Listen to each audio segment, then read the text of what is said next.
Thanks for coming in and meeting with us You're very welcome. here today. Just thought right off the bat, there's kind of three big issues that have federal implications down in the county. One in particular is the Ike Dike. I'm sure you're familiar with that concept that Dr. Merrill's been putting out. Been meeting with Bill Merrill since I got out of Congress in 2009. I went to a number of meetings. They actually, we talked about me participating with Bob Eccles. I think Bob for a while was considering, or was sort of the de facto head of a committee that was going to reach out, and did reach out to some of the areas around. Hopefully it's appropriate to say I read y'all's editorial about the study, and I would certainly support the study. I support the Ike Dike, to be perfectly honest with you, for a bunch of reasons. One, I understand the impact of storm damage on our petrochemical industry and our technology industry here. If we got a hit that was big enough, we would have an impact on the rest of the country and their energy usage. So recognizing that and taking steps to try to alleviate something that would be catastrophic makes sense to me. What was the cost of Hurricane Ike? 13, 17 billion, something? It was upwards. Well, let's assume that the cost of the Ike Dike was 3 to 4 billion, which is, I think, the number that's been at least tossed around loosely right now. Bill Merrill seems to think maybe less. One hit, and it makes sense. I know there are other alternatives. I have not. I've tried to reach Jim Blackburn a number of times to talk with him and get him to explain to me what his proposal is. The only introduction that I had to it was given to me by Dr. Merrill. And I know that there are some placement of levees in certain spots that could potentially channel water that could do more harm than, I'm not going to say more harm than good, but channel water into not helpful areas. I also like the idea of trying to do more with the what's it called, like a national park or national Like a refuge? Was it refuge that they're talking about? There's National seashore. National seashore, like that would set it up like either a park or protected property for recreational purposes largely. And I think that something like that ought to be a part of this. And it seems to me that if there is pushback by the environmentalists creating something that would set aside greater wildlife refuge and environmental interests would support it. In obviously, any construction of any type of structure like the Ike Dike proposal that Dr. Merrill's talking about would take a huge investment from the federal government to do that. But at least that's the common thought of that. You know, how much of a role should the federal government play in doing that, given the things you talk about, petrochemical industry, the environment, and just the general property protection? Well, obviously it has to be shared. Those shares come in different amounts. Typically the federal government will pay, I haven't heard of them paying more than 50, well I have heard of them paying more than 50% of some projects, but 50 to 85% of projects, excuse me, 75 to 85% federal has been on some projects. I don't know I don't know the amount. I don't have something in my mind that I would say ought to be. I don't know the specifics of cost. Here's what I do know: that the committees that I've served on in the Congress had given me enough of a background and an involvement with the Corps of Engineers, who would certainly be involved with this, and some of the other activities to go and sell, that I think that I would probably be in a very good position to be able to be helpful if that's what the community decided that it wanted to push toward. I think there are a lot of advantages to it. We've got to fix a couple of points in the law about what Corps of Engineers share is going to be on some deepening, on some projects that have to do with navigable channels. Right now, there's not enough money in anybody's funds for maintenance dredging of channels. That's a problem for the Port of Galveston. It's a problem for Freeport. It's a problem for Beaumont Port. It's a problem for Port Arthur Port, the Houston Galveston Ship Channel, and more. The Harbor Maintenance Fund, Harbor Maintenance Trust Fund, is something that needs to be addressed, and all of those things obviously are going to have to be given consideration, and specifically the rate of shared cost staff. I didn't mean to get off on port from the Ike Dike, Yeah. but it's. The Army Corps funding is key in that. And the Army Corps funding has been short for many years. They haven't had adequate maintenance dredging money. I remember working on an emergency dredging project in the Sabine Neches Channel that actually a ship got stuck, and they had to lighter the ship to get it unstuck. And one company was spending $55,000 a day in lightering charges in order to get their product into the plant to be able to continue to operate. And that was a perfect example of why it's important for the public to be able to share in some of these expenditures. Obviously, prioritizing these things is the critical piece of it. We've got to slow our spending down. That's hopefully going to be one of the other issues that you'll raise. We've got to spend less money, and when we do spend money, we've got to spend it in such a way that's going to give us a return. And the cost to benefit numbers that are put out on these projects is very important, and that can be calculated as well with the Ike Dike. Because there's going to be a tourist component to it, as well as job creation component, the materials. This is going to be something that would impact an awful lot of people for a long period of time.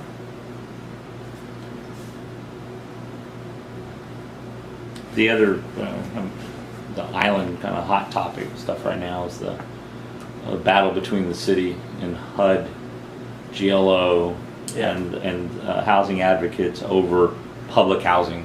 Yeah. And Galveston, how close have you been following that? And do you see a solution where it be amenable to everybody? Not close enough for me to see a solution. Mm-hmm. And I've thought about what role I should play. The federal representative, whoever it is, really ought to be playing a role of making sure that when the community comes together with a decision for what they want, be able to be in a spot to be helpful to them and getting the right doors open in Washington, D.C. I don't think it's appropriate for a federal representative to come in and direct what a community needs to be doing. And I don't know that anybody is going to be close enough to that to be smarter than the city council or smarter than the people who live in the community. And consequently, I would hope that I would be supportive, but not a meddler.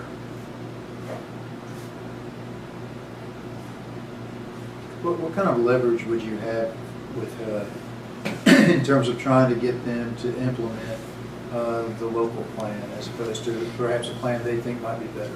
I had a very good relationship, not just with HUD, but with a lot of federal agencies when I was in Congress. And I don't know who's there right now. It's not something that I've worked on specifically. I have been doing some work in some other federal areas in the last few years, but that's not one. I can't imagine that I wouldn't be able to develop the relationships that would be beneficial very quickly. And the leverage that a member of Congress brings is through typically the part of it depends on committees that you're on, committee assignments and oversight that those committees have. If you happen to be on one of the committees that dealt specifically with that area, you'd have more so. But even though I wasn't on, for example, the Commerce Committee, and I wanted to deal with Medicare, I, as a member of Congress, am capable of getting the heads of those agencies into my office or into a committee for matters of oversight. So I would think that if the clout were needed, that I'd be able to generate it. I did things a little differently when I was in the Congress. Some people like to throw their weight around and go get in somebody's face and say, "Oh, we're going to do it this way." I never did that. I was able to build relationships with people and get along with them to the point where if I got, as I did, Nancy Ann Mendebarl, who was the head of, she was the administrator of Medicare at the time, sat in my office and got her to agree with something that was a needed fix to a problem that a lot of caregivers were needing at the time. So you don't always, I don't know how you define clout. A member of Congress typically is viewed with enough respect to be able to get the attention of an agency, and I think that could happen. But I was just curious, our local officials, when they've gone on trips to Washington and visit with members of Congress about being crossways with HUD, most of the time the members of Congress go, "Not too sure what I can do about that." I had a great relationship with HUD. They'd come to my district. I typically supported the housing initiatives. I believe I've been a realtor. I taught real estate at a university, and I believe that people have the ability to buy and own a home, and I always did my best to try to further the things that would create incentives to help people buy houses, and maybe that was part of the reason why I built some of the relationships that I did. But Cuomo was the head of HUD for a while, and I remember having a personal relationship with him. And some of the people that would come down that more or less represented regions of the country, we had developed an adequate relationship. So if you can pick up the phone and talk to somebody and get them to listen to you, you can get a door open for somebody, and that's the key thing, I think. Get somebody to sit down and explain their position, you ought to be able to convince them of what needs to be done and how they can help us locally. And then if you got to change a policy, then be willing to change the policy. I don't mind going up and introducing legislation. I did that with NASA. The federal government had entered into an agreement with 16 nations on the development of a piece of equipment called an AMS, an alpha magnetic spectrometer, which was built by 60 scientists. You know what it is. I remember doing the story. Dr. Sam Ting came to me and asked if I would help because NASA had delisted the U.S.'s obligation of putting it on the International Space Station. And it took several years to do when he asked for help. But one of the last things I did in 2008 before I was booted out of Congress was to write the legislation and pass it that forced the AMS back on the manifest, and it was put on next to the last shuttle and taken to the International Space Station by Mark Kelly. So policy can be changed, and that's where you also have to be able to shine. I have to be able to go over and get enough members of Congress to join me in a piece of legislation that would be required to do something, and cajole them into the support necessary to make something like that happen. Since you had gone into speaking of NASA there, that would be our next topic then. Particularly this kind of a unexpected when we talked about this setting this meeting up, but the Endeavor sitting at Ellington Field right now. Mm. Some look at it as an exciting time, others look at it as a very sad time, as waving goodbye to last time we'll see a shuttle here locally. What, in your as a strong NASA advocate when you were in Congress, and in fact, you and I spoke in 2008 when President Obama's space program seemed to really differ from what you were recommending. And in fact, at one point, you had a chance to meet with his advisors on how you look at things. 35-minute conversation with him when Right. he was a candidate. Yeah, and there's a lot of concern about as NASA moves to this next forward. How do you envision, no matter who's in the White House, but how do you envision Congress's approach to NASA? There's legislation again, for example, no longer year-to-year budgets and setting certain goals and locking them in. But how would you take that approach now? Well, you have to have a clear vision about what is going to be done.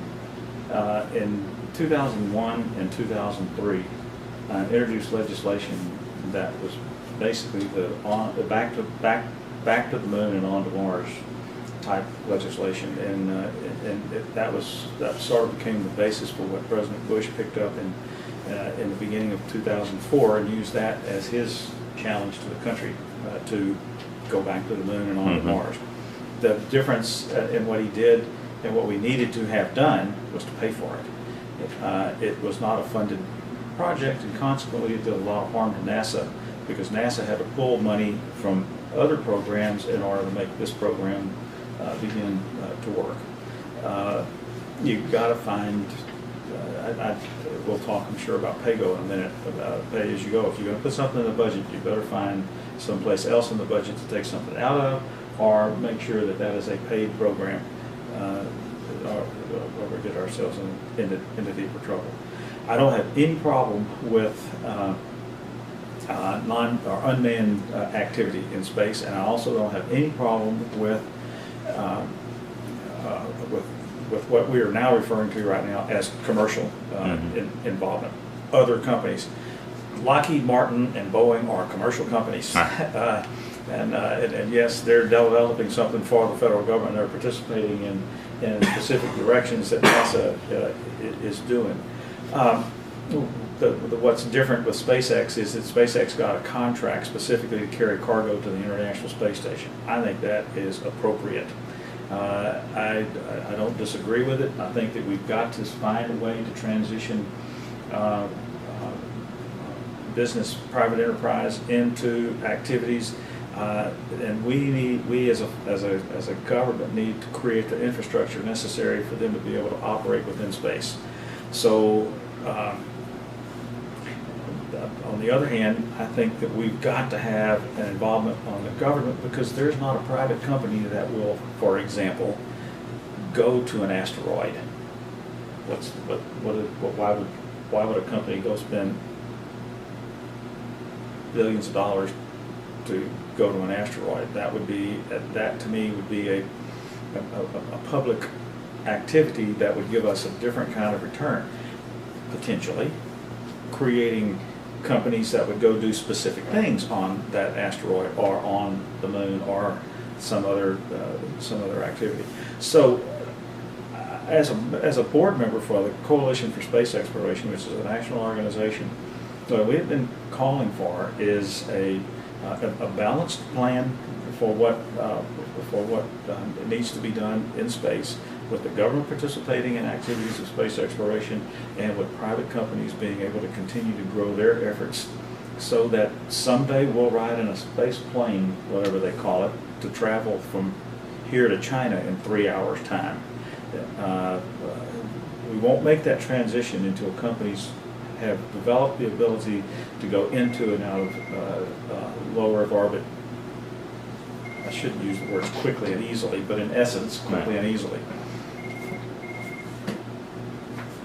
And more specifically for JSC, its involvement in that, because when SpaceX is looking everywhere from California, with their Vandenberg, Brownsville, South, right? And while Boeing is making an investment back in the Houston market now and picking it up, but how does JSC stay in its role as the center of manned space flight? By making some very specific, by winning the responsibility for performing specific tasks. And part of those have to do with what we would do if we went back to the moon, Mhm. developing Orion, and training the astronauts, doing a lot of the science stuff is what JSC has always been good at and needs to continue to have some involvement with. But that comes back to the vision. What are we going to be doing? If we lose sight of going to the moon, if we just say, been there, done that, no big deal, let the Chinese go. If we don't have some kind of plan to do that, and in my opinion, I have no problem with working with other nations, just like we did with the International Space Station. Mhm. That is a good diplomatic tool. There's no reason why we're going to go to war with somebody that we're a friend of or have an investment with. I think it's important for us to consider that. And we can't afford to do these super huge projects by ourselves, and there's no reason for us to. So I would hope that we would find ways to cooperate with perhaps the same companies that we've cooperated with in the past, and maybe additional ones, to do these things. Does that answer your question? Yeah, I no, got exactly what. Yeah, I think it covers the topic in general. To jump from that to a different topic, but a hot button one, and deals with spending, but a lot, whether you call it national health care, Obamacare, whatever you want to call it. A lot of this may depend, obviously, on the political landscape if you were elected and when you get to DC. But particularly in this county, we have UTMB, who is struggling with making sure its balance sheet is there. More of the burden also on the county of picking up a bigger tab of the local indigent health care providing out there, and the growth with the medical center up in Houston, Texas Medical Center up in Houston. What role, if any, and where do you stand on the National Health Care Plan as it exists now in law? Well, that's not the reason why I am running for Congress, but it's probably one of the biggest reasons why the people of this district ought to be considering sending me to Congress. I have some personal experiences with health care, and having done some of the things that I have, particularly in just the last few years, could be different than most others. We've got to consider costs of these of this thing. There clearly are things that UTMB and Medical Center Downtown has concerns about in the Healthcare Affordability Act. I would hope that as we debate this, and I'll get around to why I'm important in this mix, we need to consider the key elements that are in it and make sure that they don't go away. The pre-existing conditions, the 26-year-old being able to stay on family insurance, the activities to create wellness programs, preventive medicine, neighborhood clinics, all of those things take away costs that we're presently engaged with that I don't want to be paying. I don't want to pay for somebody to go to an emergency room when they have a stomach ache, and where they could have gone to a neighborhood clinic and been treated with Pepto-Bismol rather than an $8,000 heart test. We can do some of those kinds of things. I worked my rear end off to pull people together in that Congress, and in the last 2 years particularly, culminated in creating the Center Aisle Caucus, which was the second caucus that I created. The first one happened in my very first 6 months in '97 when I created the Congressional Caucus on Missing and Exploited Children, and it became the largest bipartisan issue-based caucus in the House of Representatives. That was in response to the Laura Kate Smither deal. But what it did was it brought people together to work on issues that were less controversial. They had an easier time coming together. A lot of people made friends, and while we passed legislation like the Amber Alert, it caused them to carry some of those friendships over into some other areas. Then in 2008, when 5 of my colleagues and I created the Center Aisle Caucus, it added more impetus to these things. I'm getting way out of whack on our organization of what I'm trying to put across to you right now, but to me there's an overarching issue that trumps everything that anybody raises. You can put 50 issues on the table, not one of them gets resolved in the climate of what this present Congress is operating with, until you create civility and create a mechanism to seek common ground among the members that are there. If you can't solve the problem of getting those members back to working together for the very common good, nothing's going to happen. A handful of people did more to pull members of Congress together to have debates and conversations about things like that than anybody else, and I was one of those people. Joanne Emerson is a Republican. Tim Johnson was the last of the 6 people that created the Center Island Caucus as another Republican to survive. Wayne Gilchrist from Maryland was the guy that I brought in. Our rule was that if you were a Democrat and you wanted to get into that caucus, you had to bring a Republican partner, and vice versa. We had to work together and try to find common ground. I think that the solution, when we begin to debate changing the Healthcare Affordability Act, is going to depend on those relationships, the ability to pull people together to work through it. And we need to do something more like what we did with what was called the Patient's Bill of Rights in 2003. You remember that piece of legislation? It treated the whole system of healthcare, had multiple parts, was written by a Republican dentist from, I think, Mississippi, who died of cancer, Norwood, I don't remember his first name, had over a 3-to-1 vote in the House of Representatives, and then once it passed, it was killed by special interests. But what it did differently than the Healthcare Affordability Act was to approach the whole system as a system rather than one piece of that system. This bill deals with insurance reform, period. That bill dealt with insurance reform, legal reform, physician reform, and access by patients to the healthcare professionals of their choice. If you go to a doctor because you've got a runny nose, the doctor is going to find out what's causing the runny nose and treat the cause, not the symptom. We didn't treat the cause, we treated the symptoms. We need to treat the causes of these things when we go into it. That would be a better bill. It would be a more a broad-based bill, and I think that we would have much more success in doing that. So I don't mind changing what we have. I just want to see what we're going to change, what it's going to go to, and I want to try to maintain as many of those key elements as we can. One specific part within the Healthcare Affordability Act, the individual mandate, where do you stand on that provision?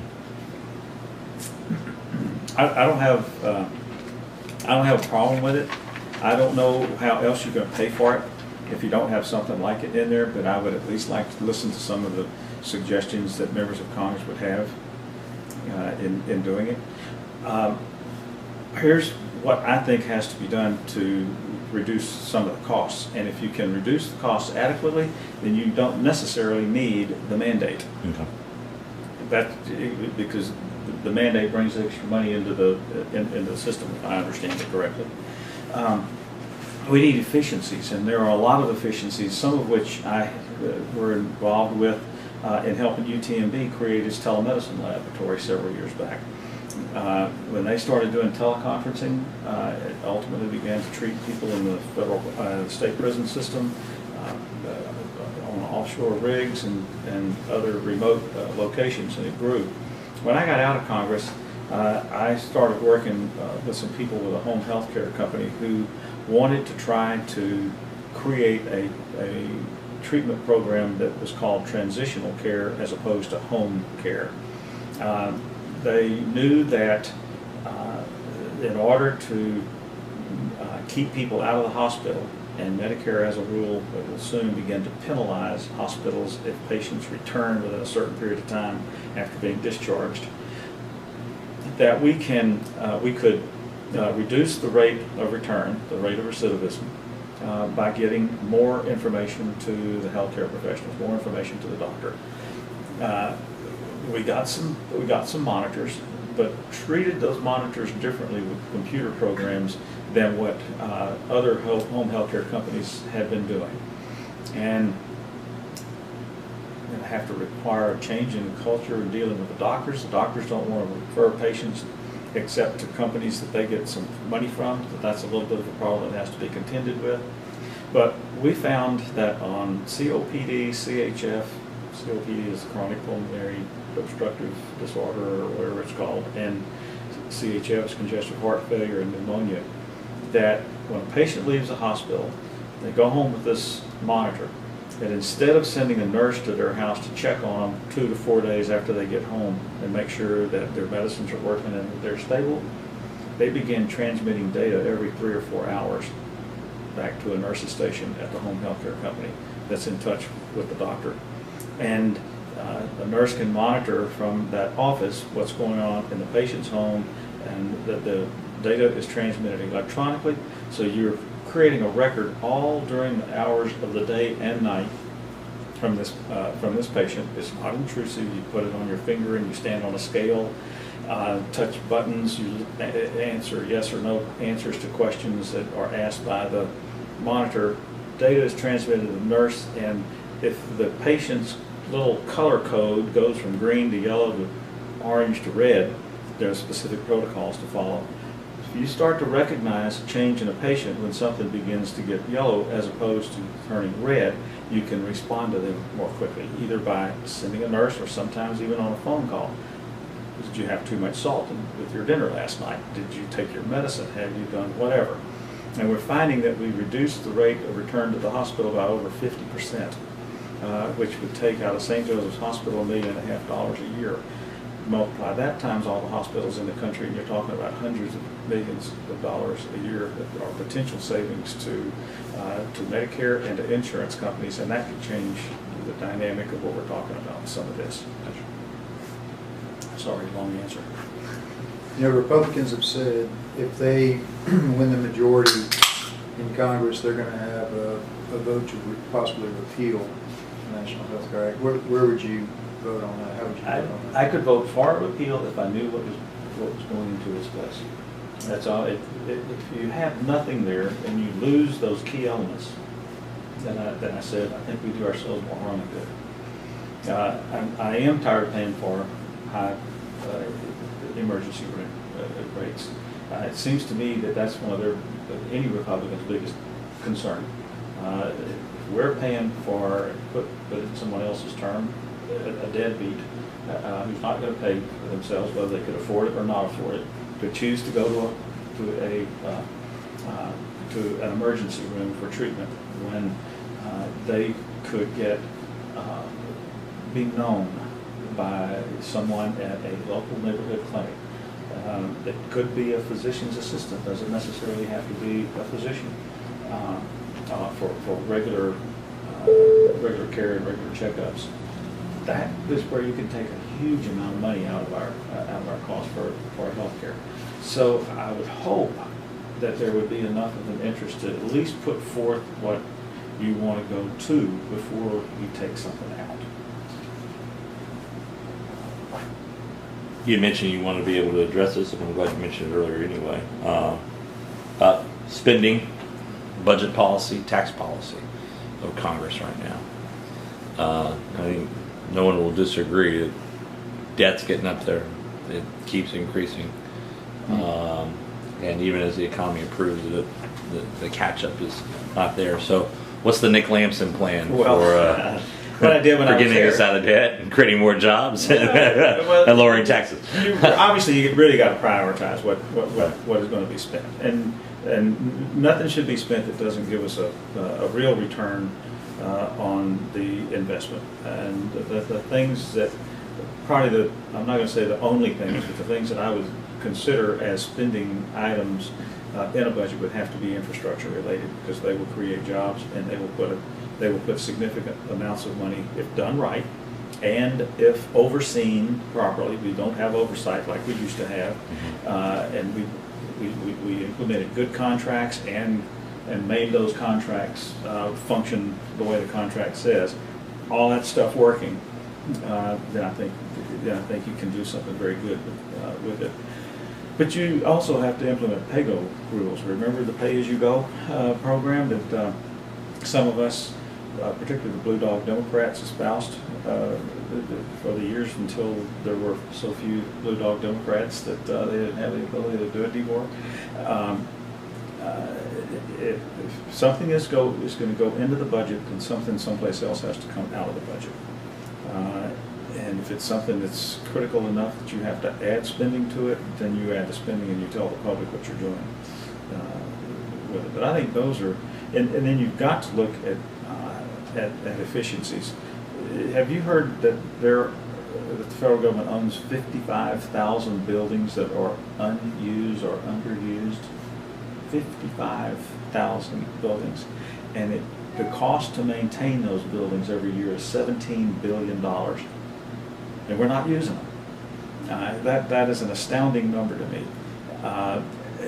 Give them away, or do something to get them gone if you can't sell them. But what did Clinton say? Get in a hole and you need to get out. Stop digging before you. That's the first step you need to take. We also have 664,000 vehicles that the federal government owns, and the Air Force implemented a program to cut 20% of its vehicles out and saved a huge amount of money. There's something like $5 or $6 billion a year in savings from doing something of that sort. And there are a number of other areas where hundreds of billions of dollars can be cut out of the budget. Contracts, seeing to it that contracts are properly overseen and scrutinized or implemented, whatever. Those are all things that I think you need to do. Of course, the tougher part of the devil's in the details. You talk about the cut in the Air Force cutting down the number of vehicles. There's a contractor somewhere who probably made all those vehicles, and a congressman from that district who said, I gotta have this, so I have the jobs in my district and everything else. How do you balance that to where you don't get a bridge to nowhere compared to something that's really needed? Well, it's not logical for us to have empty buildings. To me, that ought to be able to be decided on. There are appropriate committees to know those things in the Congress. We can identify what buildings are being used and which ones are not being used. I think it's real clear that it needs to be a cost to benefit on them. You can see that if there is a benefit to owning a building, then it may be worth spending the money to keep it. If there is no income and no use of that building, it makes, in my mind, no sense to keep it. And that would be an easy decision to make. Why are we building, what is it, the F-22 that the Pentagon doesn't want? Raptor. Yeah. But we're saying it will be built. That's not a hard decision for me to make. Does it get a little tougher though? Say if there's something if here, Lockheed Martin was building it was right here in the county or Jefferson County. I hope not. Maybe, but it isn't. And there's enough of us that need to recognize that. And there may be something here that somebody else would say. We will have, if we choose to build or attempt to build an Ike Dike, we'll have a significant effort at selling that to the people in Michigan, and New York and California. But it needs to be sold, and it can be sold to them. They buy our gasoline. They get the benefit of the gasoline and through the military that we produce and ship out of here. I think that we'll have to make that effort. We'll have to make the case, and the ambassadors, the representatives from here, are the people that are going to end up having to do that. If we can sell it, then we've done our job. If we can't sell it, then we haven't. And that's the way it should. That's the way it should fall. What about the bigger ticket items? And those are the benefits programs: Medicaid, Medicare, Social Security. A lot of our spending is in these larger benefits. Have you got do you see us scaling back? Do you have a plan for curbing those?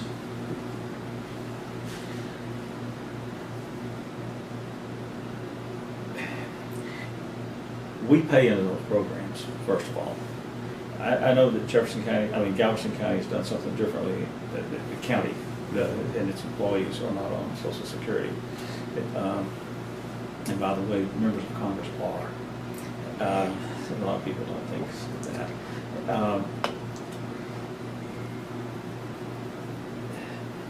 I guess what I would say, I want Medicare and Social Security both to remain to be strong programs. There was a benefit to me when my father died at a very early age and left our family without an ability to take care of themselves. And so I guess I learned a long time ago that to have that security blanket can be pretty helpful to a family. Mother would not have been able to keep us together if it hadn't been for the little bit of money that we got, that she got for us as long as we were students and before age 21. Those benefits have changed over the years, and they are not as big today as they were for me then, 50 years ago or whatever it was. And so I want to work to try to keep both of those programs as healthy as we can possibly keep them to be beneficial to other folks. We need to recognize that Social Security is not a pension plan, and I will be willing to recognize that anything ought to be able to be on the table for consideration if it has to be implemented in order to make sure that it is stronger. If we've got to change, and some of my friends are not going to be happy with me when I say something, but if we've got to change the retirement age a little bit, then so be it. Let's have reasonable discussions about the things that need to change so that we can fix the problems that we have and move ourselves forward. I have a bumper sticker on my car that was put out by No Labels, which was an organization that I hope you all know about. I helped create it. One of the founding members. But No Labels put out a bumper sticker that says "Stop arguing," it said "Stop fighting and start fixing," and that's what we need to be doing with these things. Everything ought to be on the table for consideration, and then we work out as best we can a way that we can move forward. Anything else, guys? I just have one more. I'm curious. You mentioned earlier that you had a 35-minute conversation with then candidate Obama about NASA. I'm curious what that was? Well, I'm actually more curious what your 35-minute conversation with him would be now. Oh, good question. With now President Obama. Well, there isn't any reason to ask him why he made the decision that he did, because it's not going to turn around. I'd rather know what I think I would rather it be talking with him about whether he changed his mind about whether he had to pull money out of NASA to put it into education in order to improve the educational system, because that was the thrust of what the conversation was then. His proposal at the time had been to beef up the educational system with the monies that we were spending on that research and development type project. And then when the educational system, when the level of education rose to a point where we had greater knowledge, then put money back into programs that those knowledgeable young people would be able to go into. I had a different vision from that. I think that we had no different support or achievement within our educational system when John Kennedy challenged us to go to the moon.